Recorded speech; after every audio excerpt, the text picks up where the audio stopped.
What does Auburn need to do to shock Oklahoma on Saturday?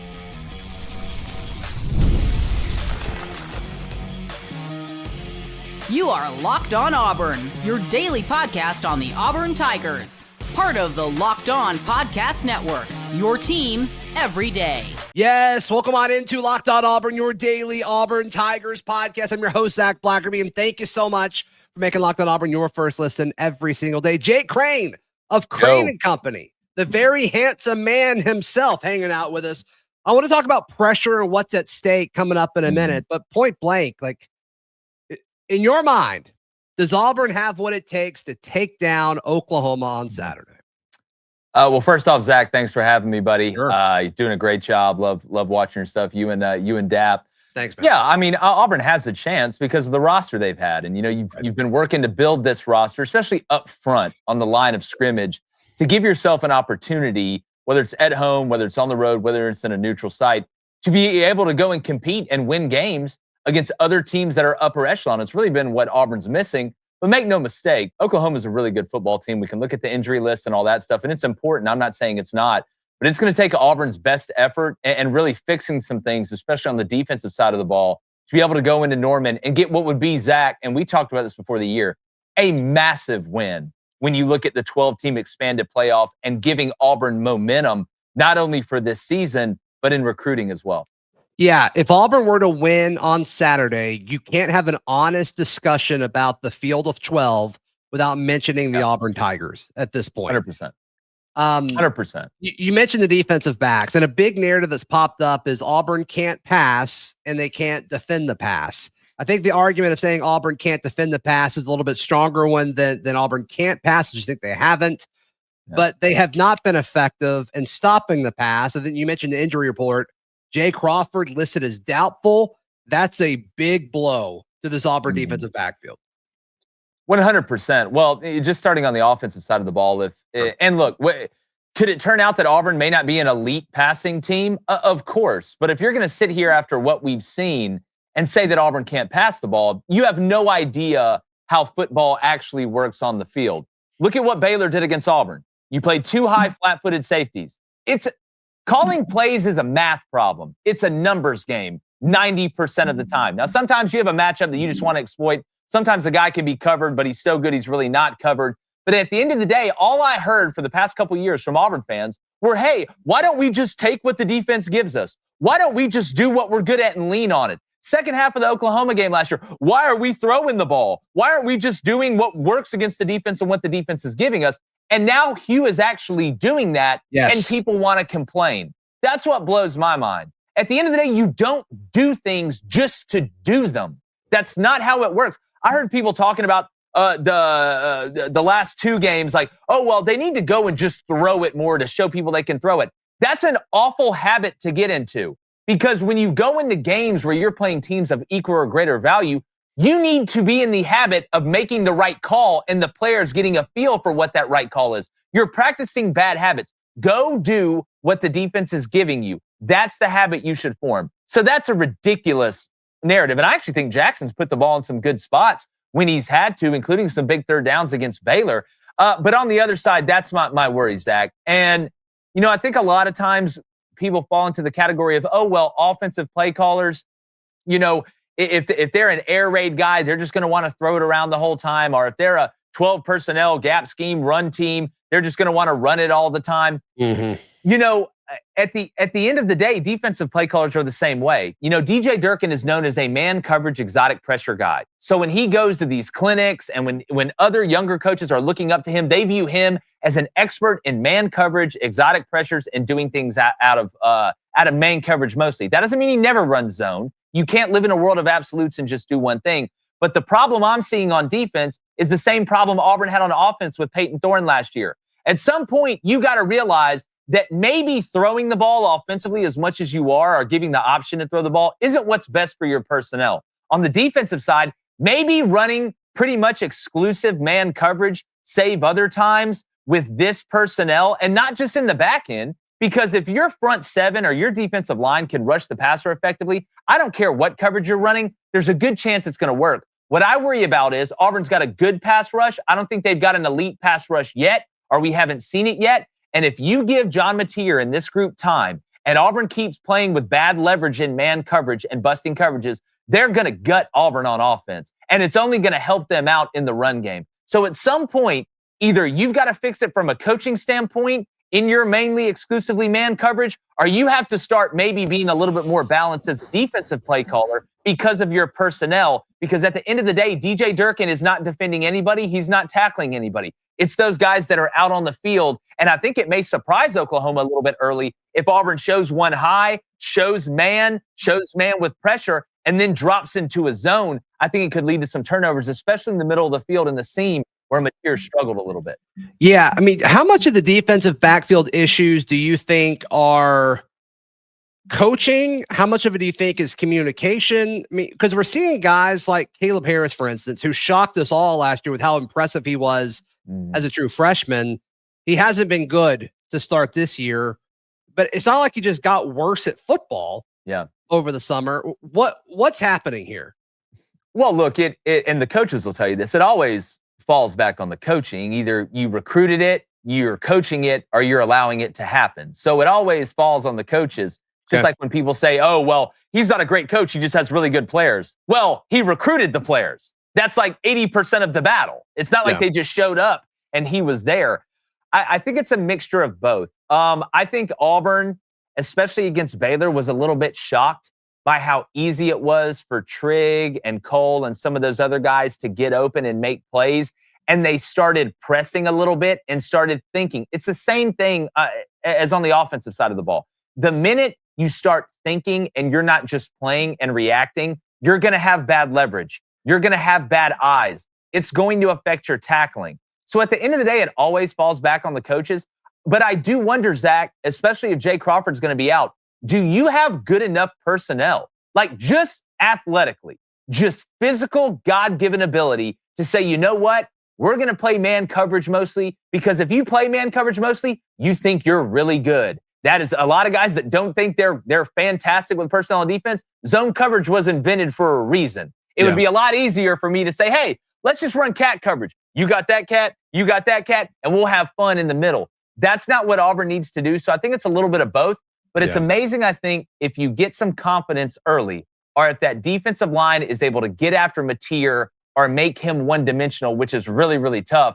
Because I'm telling you, I'm not as much worried about the quarterback design run as I'm worried about the improvised chaos plays, because Mateer, he's like the Joker, man. He thrives in chaotic plays and scramble drills. Yeah. Who's the pressure on? And I think I know the most important matchup in this game. I think you'll agree. That's next, right here on Locked On Auburn. Today's show brought to you by our friends at Mazda, moving the game forward for those who believe it's not just about playing the game, it's about redefining it. There are moments that do more than put points on the board. They move crowds, move culture, and keep the game moving forward. Like with what we saw Jeremiah Cobb do the last 2 weeks, 2 consecutive 100-yard games, the first ones of his career. And when you follow what moves you, the unexpected is only the beginning. And just like there's more to every highlight, there's more to a Mazda vehicle. Mazda, move and be moved. Today's show also brought to you by our friends at FanDuel. FanDuel, America's #1 sportsbook. Right now, Auburn, a 6.5-point dog on the road in Norman. Right now, new customers can bet just $5. And if your first bet wins, you get $300 in bonus bets to use across the app. I mean, come on. You're ready to play. Download the FanDuel app now by visiting FanDuel.com to get started. That's FanDuel.com to place your first $5 bet. The Jake Crain of Crain & Company hanging out with us on this edition of Locked on Auburn. I think there's pressure on Arnold and Mateer. We'll get to that in a second. I think the most important matchup in this game, I've said it all week, and I know there's a lot of media attention on the quarterbacks, as there should be. It's an incredible storyline on both sides. I've said it's Auburn's offensive line versus Oklahoma's defensive line. If I had to pick one battle where I say the winner of that matchup wins the football game, that's the one I'm picking. No doubt. And I mean, look, the quarterbacks get all the glory. They get all the girls.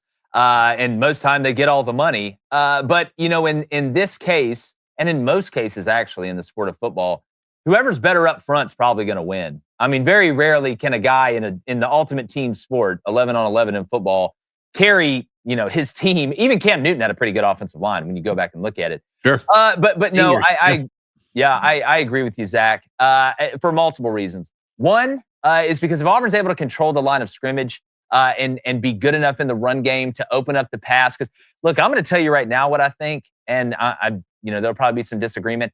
I think what Oklahoma's going to do is make Jackson Arnold beat him with his arm. I think they're going to do the opposite of what Baylor did. They're going to match personnels, obviously. 11, they'll mug a safety. 12, they may mug 2, mug 1, whatever they'll do with the nickel, we'll see. But I think they're going to heavy up the box and try and make Jackson Arnold early in this game throw the ball. That's what I would do. But that's why Cam Coleman and Eric Singleton Jr., this is where you earn the money that you're getting paid. There's a reason that Auburn dropped the bag for both of you. It's that when somebody tries to take away the run and you get a one-on-one matchup and that ball's in the air, you are never covered. This is why you're getting paid. Go be the big dog that we all expect you to be, and they go about it in different ways. But if Auburn is able to just stalemate with a heavy box and average 3.5 yards a carry, somewhere around there, you're obviously going to be able to move the ball, not only in between the 20s, but in the red zone as well. But I think one of the biggest keys to the point you made is that if you're able to run the ball and control the line of scrimmage, you're able to be unpredictable on typically predictable downs, but you're also able to play a little bit of keep away and rest that defense and keep Mateer on the sidelines because he ain't running out there on defense. So if Auburn is able to control the line of scrimmage from an offensive line to defensive line standpoint, you can control the tempo and the time. You can control more in the red zone when the field shrinks than you typically would. And you're also going to be able to get one-on-one matchups, whether that be Eric Singleton Jr. in the slot, whether that be Cam Coleman outside at the Z, wherever he is. So you put yourself in the most advantageous situations to be able to score touchdowns when you get in the red zone as well, which is going to be massive in this game. Who has more pressure on them? Jackson Arnold returning home or John Mateer fending off the guy who used to have his job, as well as saying, hey, if I continue doing what I'm doing, I could be a Heisman Trophy winner? Yeah. Well, whenever you have two brands like Auburn and Oklahoma, there's always pressure. But to me, it's an easy answer. It's John Mateer. Because again, he was brought in as the chosen one. He's looked great. I picked him to win the Heisman before the season. Oklahoma is feeling like a national championship team right now. And in order to keep that going and keep that confidence up, Mateer's got to defend home turf, especially against the guy he replaced, right? It's like you go out to dinner at a nice place and your new girlfriend knows your ex is going to be there. She wants to dress better than her. She wants to look better than her. That's exactly the situation that John Mateer's in. You're the new chick. You got to look great. So at the end of the day, yeah, there's pressure on Auburn, especially right now being ranked, being 3-0. The swag is back a little bit. But at the end of the day, Auburn fans, I think, would be just fine with a 9-3 year, the right 8-4. Oklahoma fans are thinking national championship, and you lose this game and you start 0-1 in the SEC with the rest of that schedule, it could come tumbling down very, very quickly. My answer to this question has changed like 6 times this week. Mm-hmm. Who wins this game? Man, look, I always say I don't get paid to tell people what I hope or want to happen. I get paid to tell people what I think is going to happen. Yeah. I would love to sit right here and tell you that Auburn is being disrespected and they're better than Oklahoma and that these injuries are going to be the difference. Not just, R. Mason Thomas being out the first half because of targeting, but Marvin Jones Jr. is listed as questionable, which means you're beat up regardless. And you're down your center and a couple other guys on the offensive line.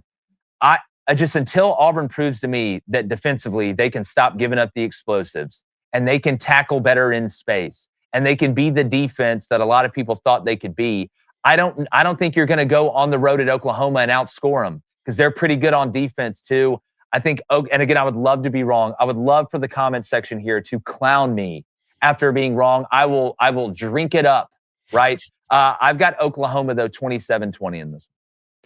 Yeah, I've been saying 27-24 somebody throughout the week, and the somebody has changed on the day. Right now, I would say Oklahoma, but there's shows also coming out later in the week where I say Auburn. It really just goes back. Hey, well, then you're definitely going to be right at least half the time. No, Smart strategy. I'll do a final pick, of course, on Friday's show. But yeah, right now, I'm saying 27-24 Oklahoma. So we'll see what happens. Hopefully, we're both wrong. Jake, how can people check out everything you've got going on?